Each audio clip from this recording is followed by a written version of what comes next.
Is distracted driving worth the loss of a life? Is your life or someone else's worth the devastation it leaves behind? OSU is a busy campus with hurried drivers trying to make it to class and pedestrians constantly crossing the streets.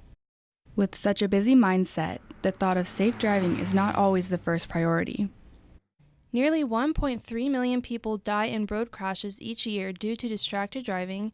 On average, there is 3,287 deaths a day.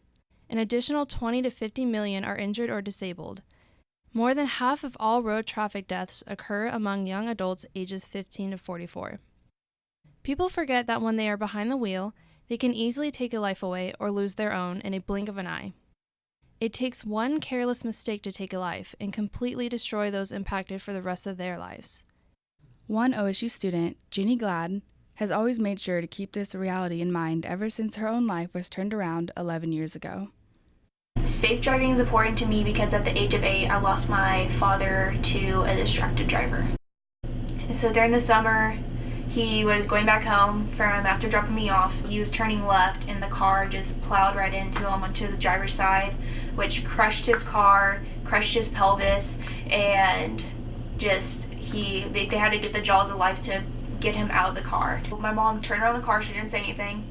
She turned around and we went back home and she is like, hey, your dad's been in a wreck and that we need to go see him soon because we don't know how long he has.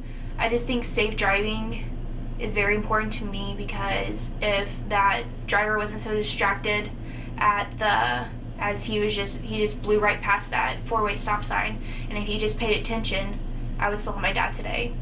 It's hard going through college and going through my life without him. Yeah, so it's just been hard. No one really thinks about just thinking about taking lives from other people, because that guy that hit my dad didn't really think anything of it. He was just like accidentally ran a stop sign. Like anyone could accidentally run a stop sign, but just the way that it happened, he killed someone. He probably didn't think anything of that. Like he just didn't think that was ever going to happen. This one careless mistake that guy had impacted my entire life. Just that one mistake just ruined my whole life practically, because you just don't really think about it because anything could happen to you and just kind of like turn your whole life around. Everyone should take safe driving seriously because you don't want to ruin someone else's life and you don't want to ruin your own.